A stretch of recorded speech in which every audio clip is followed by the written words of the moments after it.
최강 시사.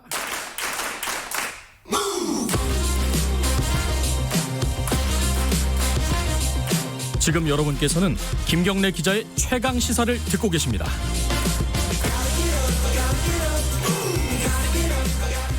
네, 좀 전에 뉴스 언박싱에서 잠깐 다뤘었는데 채널 A 검언 유착 이른바 의혹 사건과 관련해가지고 녹취록 전문이 공개됐다고 지금 그쪽 이동재 채널 A 기자 측에서는 이걸 전문이라고 얘기를 하면서 공개를 했습니다. 여기에 대한 해석도 좀 여러 가지가 좀 있습니다. 당시에 무슨 일이 있었는지 이게 실체적인 진실을 밝히는 중요한 부분이냐, 그리고 추가적인 게 뭔가 다른 게 있느냐, 이런 부분도 궁금하고요. 일단 여기에 대해서 어떻게 생각하시는지 열린민주당 황희석 최고위원, 황희석 변호사 스튜디오에 모셨습니다. 안녕하세요. 반갑습니다. 저희가 이동재 기자 측하고 한동훈 검사 측에도 인터뷰를 같이 요청을 했는데 일단 이동재 기자 측은 주진우 변호사죠. 인터뷰는 거절을 했고 한동훈 검사 측은 답이 없습니다. 아직. 오늘 황희석 변호사 인터뷰를 듣고 나면은 아마 하고 싶은 마음이 생길 수도 있을 것 같아요. 네. 어쨌든 오늘은 일단은 황희석 변호사는 이제 검찰 개혁이라든가 지금 벌어지고 있는 검언 유착에 대해서 굉장히 비판적인 시각을 갖고 계신 분이고, 그럼 많은 분들이 알고 계신데 그거를 좀 감안해서 제가 좀 반대 측에서 좀 질문을 드려야 될 것 같고요. 네. 일단 녹취록을 전문을 공개했다. 근데 이제 전문은 아닐 거다라고 또 일부 누락된 부분이 있다고 수사팀에서는 얘기했단 말이에요. 이거는 어떻게 보십니까? 요 사실관계는? 제가 봐도 그 수사진에서는 이제 그 녹취록을 대외적으로 공개를 할 수가 없잖아요. 이 수사 자료이기 때문에. 그럼요. 그러니까 이게 전문이다 아니다에 대해서 비교할 수 있는 그런 비교 자료를 제시할 수 없는 상태니까 뭐라고 할 수는 없습니다만, 어제 전문이라고 이렇게 공개를 한 이동재 기자 측에서 제가 읽어보아도 이게 중간중간에 맥이 끊겨요. 대화의 맥이 끊긴다. 맥이 끊기고 물론 중간에 자기들도 이 사안과 관련이 없는 것은 또 삭제했다라는 표시를 하고 있습니다만 그와 관계없는 부분도 이제 좀 맥이 끊기고 두 번째는 그 일부 공개를 했던 그 대화 녹취록이 있었죠. 그 전에 버전이 좀 다르죠. 그 일부라고 했던 부분에서 있는데 이번에는 없는. 그런 부분이 있었나요? 저는 못 봤네요. 그거를 누가 또 기같이 또 찾아냈더라고요. 그러니까 그런 거를 봤을 때 계속 뭔가 좀 발췌를 해서 제출을 하고 있다라는 생각을 버릴 수가 없죠. 그러니까 이게 전문인지는 공식적으로 확인할 수가 아직은 없다. 그런데 수사진에서는 어제 이거는 소위 좀 토막을 냈고 빼먹었다라고 얘기를 했죠. 일단 그걸 전제로 해서 말씀을 드리면은, 근데 어찌됐든 이번 녹취록이 신라젠과 유시민 이사장의 이름이 직접 등장하는 녹취잖아요. 그렇습니다. 그래서 굉장히 중요한 녹취라고 다들 생각을 했었는데 이번 녹취록을 보시면은 이 공모했다. 그러니까 유시민 전 장관을 타겟으로 해서 이철 쪽을 협박을 해가지고 이렇게 뭔가 정보를 얻어내려고 한 그 강요 미수잖아요. 지금 혐의가. 그거를 검사장과 기자가 공모했다. 이렇게 볼 수 있는 건가요? 근데 이제 그분의 해석의 여지가 좀 있을 수 있겠습니다. 예를 들어서 이동재나 한동훈 검사 쪽에서는 그게 무슨 공모냐라고 얘기를 할 수 있는데 그럼에도 불구하고 두 사람 사이에서 이동재 기자가 뭘 하려고 하고 있다라는 것에 대한 인지는 분명히 하고 있다는 거죠. 쉽게 말해서 이동재 기자가 부동산도 뒤지고 그다음에 이철 대표에게 편지를 보내고 만나고 해서 뭔가를 털어보겠다. 그리고 그 털어내는 것에 대해서 이렇게 진행을 하면 어떻겠냐라는 얘기를 하는 것 같아요. 근데 그에 대해서 한동훈 검사 쪽에서는 그거 해볼만하다. 그리고 더 중요한 말을 했죠. 그렇게 하다가 한 건 걸리면 된다. 근데 이건 뭐냐면 자기가 직접 수사할 수 없으니까 기자를 내세워서 뒷조사를 하게 하고 거기서 뭔가 하나 걸리면 그걸 언론화시키면 수사를 하겠다는 이 얘기거든요. 이때까지 그 검사들이 해왔던 대표적인 어떤 특수수사의 방식이 그런 거였죠. 본인들이 직접 뭔가를 하기는 어려우면은 항상 언론을 통해서 흘리고 언론에서 뭔가 문제를 불거지게 만든 다음에는 수사진을 투입하는 그런 방식의 초기 단계에 대한 공감이 있지 않았는가라고 저는 해석을 할 수밖에 없다는 거죠. 그러니까 뭔가 하나 걸리면 된다. 그리고 뭐 그런 건 해볼 만하다. 이 예. 말이. 예. 근데 이동재 기자 측은 지나가면서 그냥 말을 거둔 거다. 뭐 요 정도로 해석할 수 있지 않느냐 이렇게 반론을 하고 있어요. 근데 예. 검사가 만약에 그 기자 그런 식으로 해서 뒷조사를 틀어가지고 뭔가를 만들어내겠다라는 기획을 하려고 하는 것에 대해서 검사가 그렇게 얘기를 하면 안 되죠. 검사는 그 사람 소위 조사를 받는 사람이든 어떤 의혹을 받는 사람이든 그에 대해서는 사실은 객관적이고 중립적인 입장을 지켜야 되는 거지. 예. 본인이 나서서 그걸 하도록 한다는 약간의 뉘앙스를 풍기는 것 자체도 굉장히 부적절한 행위죠. 그때 당시에 한동훈 검사장 부산에 있었잖아요. 녹취를 할 때. 부산 고검이죠. 네, 부산 고검에 있었는데 네. 이 신라젠 사건하고 관련이 있었나요? 직접적인 관련성이 없죠. 그러니까 그 부분이 저는 제일 이상한. 제가 생각할 때 제일 이상한 부분은 내용을 떠나서 네. 관련 없는 사람한테 가서 왜 이걸 상의를 했을까? 네. 그건 어떻게 해석을 하십니까? 기본적으로 이제 부산 고검에 가기 전에 반부패 수사부장이니까 원래는 그랬죠. 그렇죠. 예. 그러니까 이제 특수 수사를 전체적으로 관장하던 사람이었고 네. 비록 부산 고검에 가 있었지만 네. 여전히 윤석열 검찰총장과의 특수한 관계이기 때문에 네. 윤석열 총장을 통해서 신라젠 수사라든지 기타 여러 가지 뭐 특수수사에 관계된 여러 가지 지휘를 또는 요청을 할 수 있을 거다라고 이동재 기자는 본 거고요. 한동훈 뭐 검사 역시도 그 상태에서 여전히 자기 영향력을 갖고 행사할 수 있는 위치였죠. 그래서 뭐 그 일부 내용 중에 그런 얘기가 있었을 겁니다. 뭐 남부지검 뭐 얘기도 하고 있고 네. 뭐 이런 얘기가 나오거든요. 네. 그 본인이 그에 대해서 영향력을 미칠 수 있다는 표시를 한 거로 봐야 되고 두 번째는 그 제보자가 예전에 이제 그 이동재와 만나지 않습니까? 예. 그 과정에서도 계속 한동훈 검사 얘기를 하면서 한동훈 검사한테 얘기를 하면 한동훈 검사가 대검 정보 범죄 정보 쪽에다 연결을 하고 그 대검 범죄 정보가 곧 다시 남부지검으로 연결될 거다라는 취지의 얘기를 계속 했다고 합니다. 네. 그것이 저희들이 좀 확보를 하고 있는 자료에 있죠. 예. 근데 이제 그거는 이제 한동훈 검사와의 직접 대화 녹취나 이런 건 아니고 이제 이동재 기자가 얘기를 한 거죠. 그렇죠. 그러니까 그 부분이 지금 이제 수사팀에서 그렇게 얘기를 했잖아요. 이 녹취록 말고도 다른 것들이 많이 있다. 전체적으로 종합적으로 판단을 해야 된다. 다른 게 뭐가 있다는 거죠. 그런데 그 얘기를 수사진에서는 공개할 수 없는 거고요. 네. 저희들이 제공한 자료에는 일부가 있죠.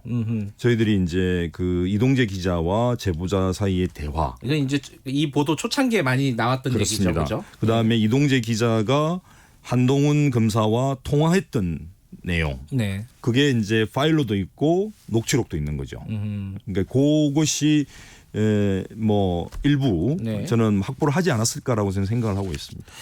이제 반대 측에서는 네. 그렇게 또 주장을 합니다. 이게 검언 유착 의혹이 아니라 거기에는 이제 황희석 변호사 이름이 등장합니다. 권한 유착이라고 그랬죠. 네, 그러니까 구체적으로는 황희석 변호사, 그리고 최강욱 의원, 그리고 그 제보자라고 하는 지모 씨, 제보자 X라고도 불리고 그렇죠. 그 세 명이 공모해서 네. 반대로 공작을 해서 만들어낸 권한 유착이다. 네. 이게 완전히 프레임이 달라요. 네. 여기에 대해서 뭐 당사자시니까 어떻게 생각하십니까? 그러니까 이제 뭐 권력 쪽이 제가 어떤 권력인지 모르겠습니다. 저는 뭐 이미 사임을 한 지가 오래됐으니까. 네. 그다음에 최강욱 대표도 물론 이제 선거 나가기 위해서 사임을 했죠. 네. 근데 이제 일자상으로 보면은 이게 말이 안 되는 게요.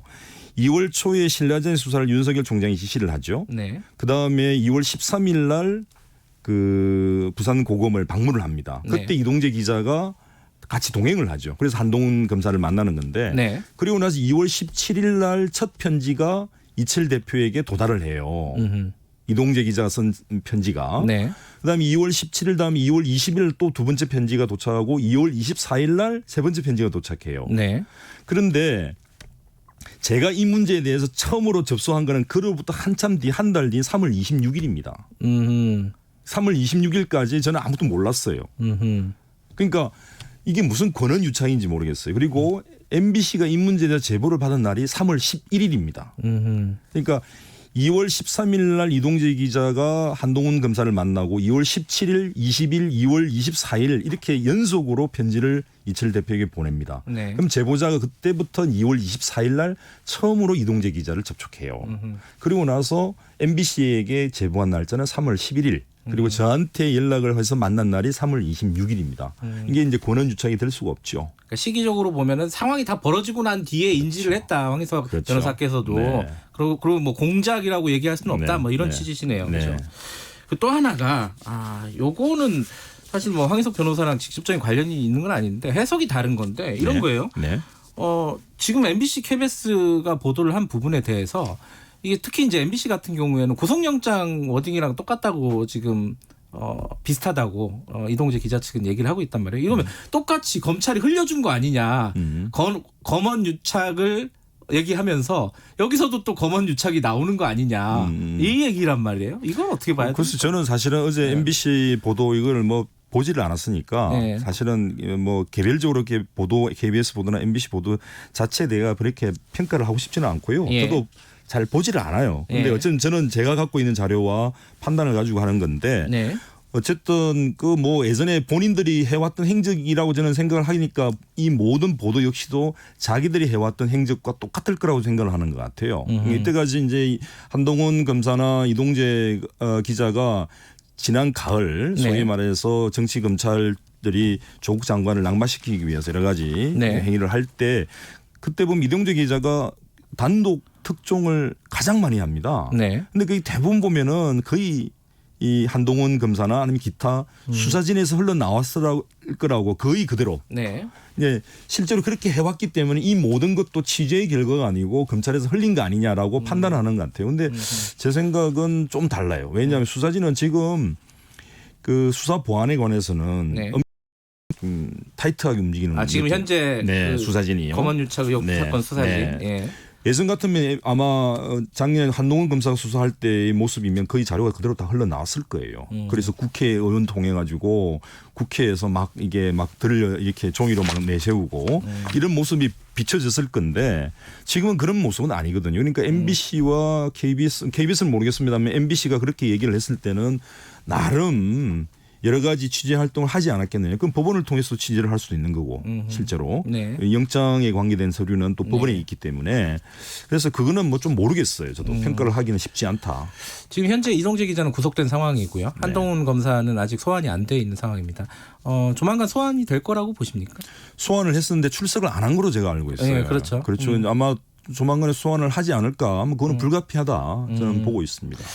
이게 지금 내일 모레 수사심의위원회가 열리지 않습니까? 네. 여기서는 어떤 결론이 내려질 걸로 보이시세요? 이건 참 예측하기는 어려운 부분인데. 근데 이제 일반 시민들이 이제 무작위로 추출돼서 심의위원회를 구성하기 때문에 근데 뭐 검찰 쪽에서 갖고 있는 자료가 제시가 되면 네. 저는 뭐 수사와 기소는 불가피하다고 보지 않을까 싶습니다. 왜냐하면 이동재 기자가 구속될 정도의 사안이거든요. 거기에는 나름대로의 증거가 제출되었다라고 볼 수밖에 없는 상황이죠. 영장을 담당했던 판사께서도 좀 구체적인 판단을 좀 하지 않았습니까? 예. 근데 그 영장이 발부되면서 판사가 이 얘기를 했어요.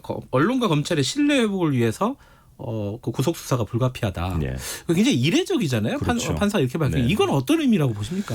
이게 이제 강요 미수라고 하면 일반적으로는 상당히 낮다라고 보통 평가를 할 수도 있어요. 구속 사안이냐 뭐 이렇게 또 얘기를 네, 하는 뭐 분들이 5년 이하의 있어요. 징역인지 막 그럴 것 같은데요.